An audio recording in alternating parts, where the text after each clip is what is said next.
Assalamualaikum warahmatullahi wabarakatuh. Alhamdulillah wassalatu wassalamu ala Rasulillah amma ba'du. Sekarang saya akan bacakan buku Ustadz Firanda ya, yaitu tentang syarah Kitabul Jami ya, ini bab adab ya, bab adab dan akhlak ya. Yaitu syarah Kitabul Jami adalah penjelasan hadis-hadis adab dan akhlak ya. Jadi ini berisi tentang hadis-hadis adab dan akhlak. Ya langsung ini kitab gambar kitabnya ya. Silakan kalau mau beli. Lalu sekarang saya jelaskan bab membalas celaan dengan yang setimpal ya. Membalas celaan dengan yang setimpal, hukumnya bagaimana ya. Nah, kita langsung ke terjemah hadisnya ya. Ya, dari Abu Hurairah Rasulullah bersabda ya, 2 orang yang saling mencaci maki, maka apa yang diucapkan oleh keduanya dosanya kembali kepada yang memulai memaki ya. Jadi yang si A atau yang pertama, dosanya kembali kepada yang pertama. Selama yang dimaki atau yang dizolimi, jadi yang dimaki ya, memaki kan otomatis mendolimi ya. Selama yang dimaki tidak melampaui batas, itu ya. Makna hadis ini ya, jadi di sini poinnya adalah selamat yang dimaki itu tidak melampaui batas. Itu maksudnya apa? Kita lihat syarahnya ya. Makna hadis ini menunjukkan bahwasanya jika ada orang yang mencaci kita, kemudian kita membalas caciannya dengan yang semisal ya, maka kita tidak berdosa ya. Adapun dosa balasan cacian kita akan kembali kepadanya karena dia yang memulai dan yang menyebabkan kita membalas, dengan syarat kita tidak melampaui batas, yaitu melebihi kadar celaannya gitu ya. Jadi di sini menjelaskan bahwa dosanya itu kembali kepada si A atau kepada yang pertama mencaci ya, walaupun yang dicaci membalas gitu, tapi kalau balasannya itu setimpal, maka yang membalas mencaci itu nggak kena dosa. Yang berdosa hanya yang pertama kali mencaci gitu ya, yang pertamanya siapa gitu. Mencaci maki adalah akhlak yang sangat buruk ya. Nabi mengatakan mencaci seorang muslim adalah kefasikan dan memeranginya adalah kekufuran.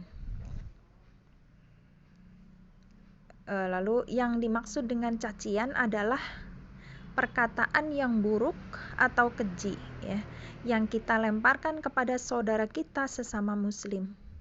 Dan terkadang cacian tersebut bisa menjerumuskan kepada perbuatan yang lebih parah, yaitu terjadinya perkelahian, bahkan bisa sampai pada pertumpahan darah ya. Semuanya berawal hanya dari caci maki antara sesama muslim ya. Pada hadis ini Rasulullah menjelaskan bahwa apabila terdapat 2 orang yang saling mencaci, maka perkataan-perkataan keji yang diucapkan oleh keduanya dosanya kembali kepada yang pertama memaki ya, selama yang dimaki tersebut tidak melampaui batas dalam mencaci. Maksudnya seimbang caciannya ya. Ya, kita lihat contohnya. Sebagai contoh, si A mencaci si B dengan perkataan, "Kamu bodoh wahai B." Gitu. Kemudian si B membalasnya dengan cacian yang serupa atau sama, "Kamu juga bodoh wahai A." Gitu ya. Jadi impas ya, sama caciannya ya. Lalu si A kembali menambah caciannya ya. Jadi setelah mencaci si B bodoh, lalu si A kembali menambah caciannya, "Istrimu bodoh wahai B." gitu.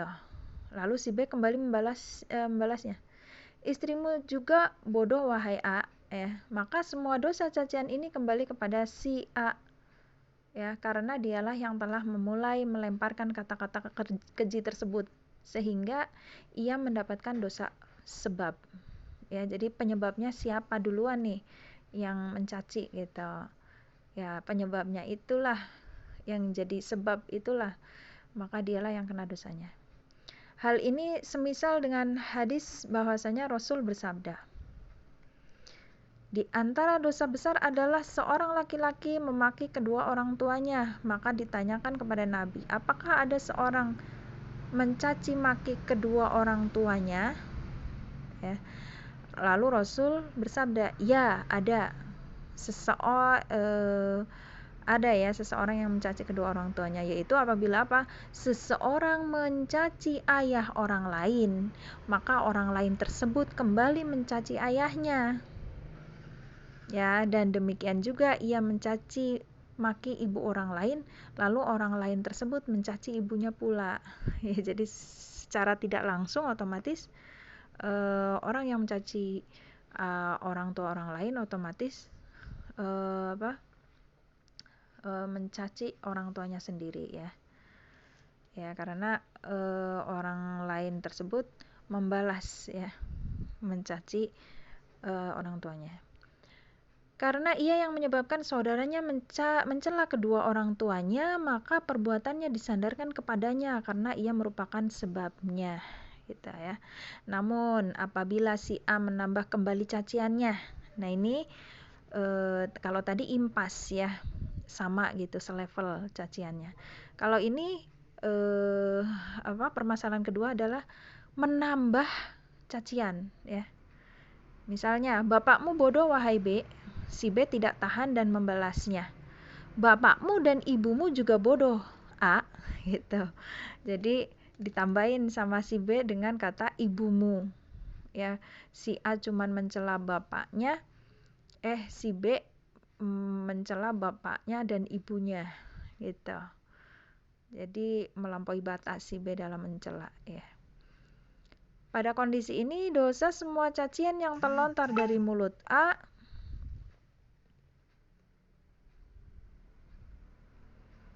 ya.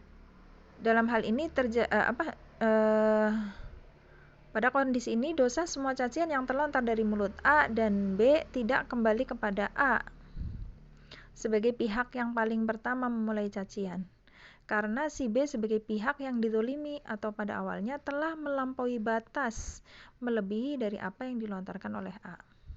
Ya, jadi pada kondisi ini saya ulang, dosa semua cacian yang terlontar dari mulut A dan B tidak kembali kepada A sebagai pihak yang paling pertama ya. Ya, kita lanjutkan. Dalam hal ini terjadi perbedaan pendapat di kalangan ulama, apakah si B juga menanggung dosa atau tidak ya. Akan tetapi pendapat yang terkuat sebagaimana dirojikan oleh sebagian ulama adalah pihak yang dizolimi mendapatkan dosa sebagaimana kadar dia melampaui batas. Sehingga pada contoh tadi B juga mendapatkan dosa untuk caciannya. Ya, jadi si A dapat dosa karena mencaci ya. Si B ya, jadi ini pendapat yang terkuat ya. Si A dapat dosa karena mencaci pertama dan si B juga dapat dosa karena melampaui batas dalam membalas cacian. Ya. Kalau caciannya seimbang, si B nggak kena dosa. Tapi kalau cacian si B itu ditambah lagi ya, menambah cacian ya menjadi AA plus misalnya ya, maka si B juga mendapatkan dosa gitu ya, mendapatkan dosa untuk caciannya. Ya, kita lanjutkan halaman 193-nya. Mencaci A kepada si A pada perkataan ibumu juga bodoh A ya, ibumu juga bodoh A gitu. Sedangkan semua dosa cacian selain itu kembali kepada A sebagai pihak yang mulai pertama kali gitu ya. Jadi pendapat terkuat si A kena dosa mencaci karena yang pertama kali mencaci, si B juga kena dosa karena dia nambah cacian ya. kalau si A mencaci bapaknya si B doang. Tapi kalau si B mencaci bapak dan ibunya si A. Jadi 2 kali lipat cacian si B itu. Maka si B juga kena dosa. Ya, ini kasus kedua ya. Jadi kasus pertama adalah caciannya sama. Yang kasus kedua caciannya itu balasan cacian itu 2 kali lipat. Atau lebih dari 2 kali lipat ya. Lalu sekarang yang tingkatan yang paling bagus yaitu memaafkan lebih baik daripada membalas ya. Ya, jadi harusnya seperti ini ya. Karena banyak keutamaannya ya jika memaafkan. Meskipun Allah membolehkan seseorang untuk membalas cacian yang dilontarkan kepadanya dengan yang semisal dengan syarat bukan dia yang memulai. Ya. Jadi meskipun Allah membolehkan seseorang untuk membalas cacian yang dilontarkan kepadanya dengan yang semisal dengan syarat bukan dia yang memulai, namun seorang muslim berusaha meninggalkan hal ini. Karena Allah memberikan pilihan yang lebih baik dari membalas keburukannya. Apabila ada orang-orang yang mencaci maki, maka kita tidak perlu membalas ya. Bahkan berusaha memaafkannya. Allah berfirman, dan jika kalian membalas, maka balaslah yang setimpal. Ya. An-Nahl 126. Akan tetapi bila kalian bersabar, maka itu lebih baik bagi orang-orang yang bersabar. Jika kita membalas orang yang menzalimi kita, maka kita tidak akan berdosa, tetapi kita juga tidak akan mendapatkan pahala. Sayang ya, nggak dapat pahala. Namun seseorang yang menginginkan pahala, maka dia tidak akan membalas ya, akan tetapi berusaha bersabar ya, jadi dapat pahala sabar. Allah berfirman dalam ayat yang lain, dan balasan suatu kejahatan adalah kejahatan yang setimpal. Tetapi barang siapa memaafkan dan berbuat baik kepada orang yang berbuat jahat, maka pahalanya dari Allah. Sungguh dia tidak menyukai orang-orang zalim. Asy-Syura ayat 40 ya. Allah juga berfirman, wali'afu waliyasfahu ala tuhibbuna an yaghfirallahu lakum. Ya, di sini maafkanlah dan ampuni, lapangkan dada ya.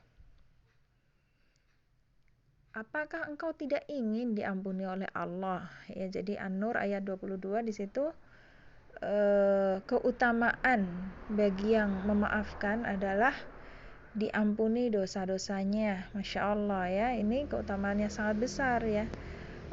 Sangat simpel agar kita bisa diampuni dosa-dosa kita, yaitu dengan memaafkan orang yang menzalimi kita gitu ya. Apakah engkau tidak ingin diampuni oleh Allah ya? Dosa-dosa kita apakah tidak ingin diampuni juga gitu ya? Dosa kita kan banyak juga gitu ya. Jadi kita tidak merasa suci gitu. Kita pun banyak dosa. Mungkin dosa orang itu hanya mungkin dosa orang itu menzalimi kita gitu kan, mencaci kita. Tapi kita juga mungkin ada banyak dosa selain dari terbebas dari dosa mencaci, menzalimi ya. Mungkin ada dosa yang lain, misalnya dosa meninggalkan kewajiban ya, misalnya kewajiban mendidik anak ditinggalin, kewajiban sholat ditinggalin ya gitu ya. Jadi dosa itu banyak ya, bukan hanya seputar menzalimi. Bisa juga meninggalkan kewajiban ya. Meninggalkan kewajiban juga termasuk dosa, menzalimi ya. Menzalimi siapa? Menzalimi Allah ya. Karena Allah sudah sudah memerintahkan kita akan kewajiban-kewajiban kita apa saja.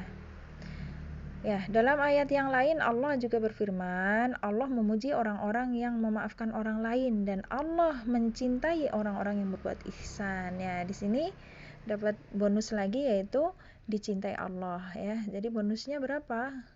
Ya, bonusnya 2 ya, diampuni. Bonusnya 3, dapat pahala sabar ya. Lalu yang kedua diampuni dosa-dosa kita. Lalu yang ketiga adalah menjadi orang yang dicintai Allah ya. Ya memang karena sabar itu kan berat ya. Memaafkan itu adalah kadar yang paling tinggi derajatnya.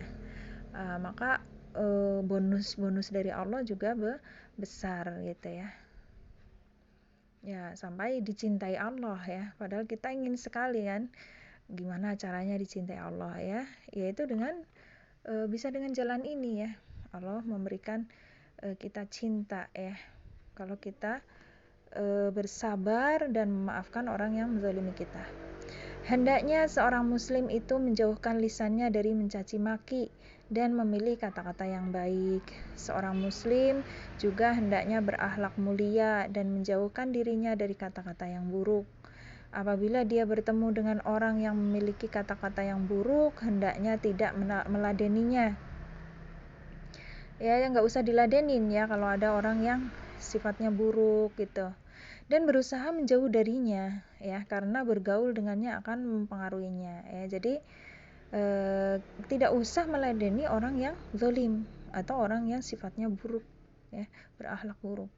Dan kita juga lebih baik berusaha menjauhinya ya, menjauhi dari bergaul dengannya. Bergaul boleh, cuman jangan terlalu dekat ya. Ya karena akan mempengaruhi kita ya lama-lama gitu kan, karena kita imannya juga tipis ya. Lama-lama kalau kita sering bergaul dengan orang-orang yang buruk, otomatis lama-lama akan kena juga gitu, terpengaruh juga ya.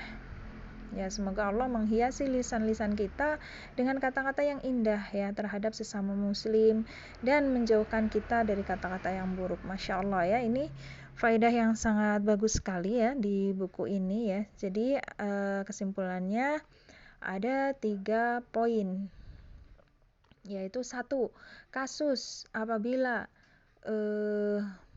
caciannya sama selevel ya, maka yang membalas cacian tidak kena dosa, tapi dosa hanya dijatuhkan kepada si A atau yang menjadi penyebab cacian atau yang pertama mencaci.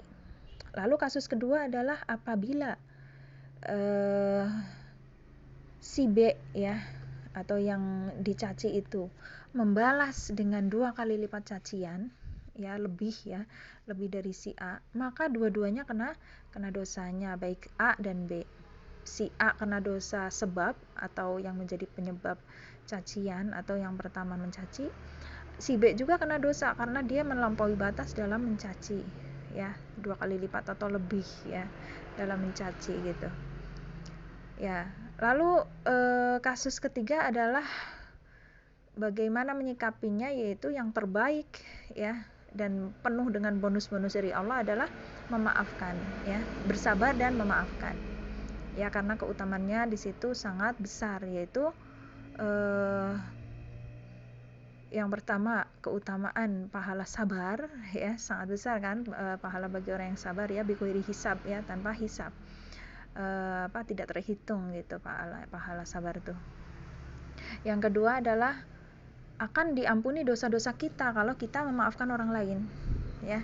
Padahal kita kan pengen sekali kan Allah ampuni dosa, karena kita sudah berdoa ya, Al-Ghafur, ya Allah engkaulah Al-Ghafur, ampunilah aku ya. Kadang kita nggak tahu kita sudah diampuni atau belum. Tapi kalau kita memaafkan orang lain yang menzalimi kita, yang mencaci kita, maka otomatis ya dosa-dosa kita akan berguguran ya dengan sebab memaafkan ya.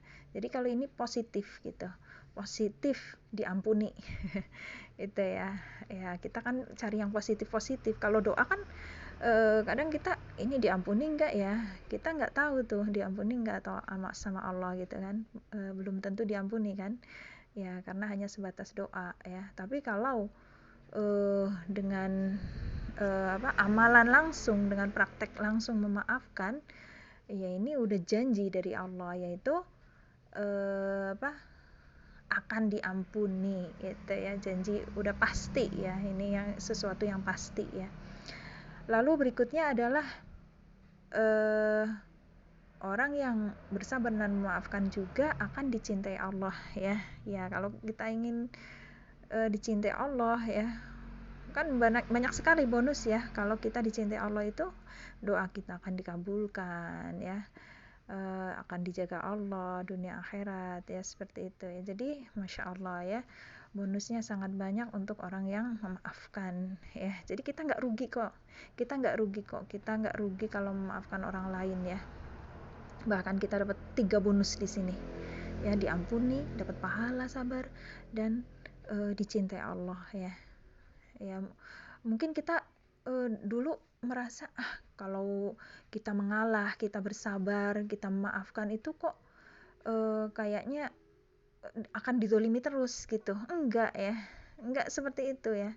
Allah akan berikan bonus-bonus ini ya, karena mungkin dulu kita tidak tahu akan bonus janji-janji Allah yang 3 ini ya, kepada orang yang bersabar dan memaafkan.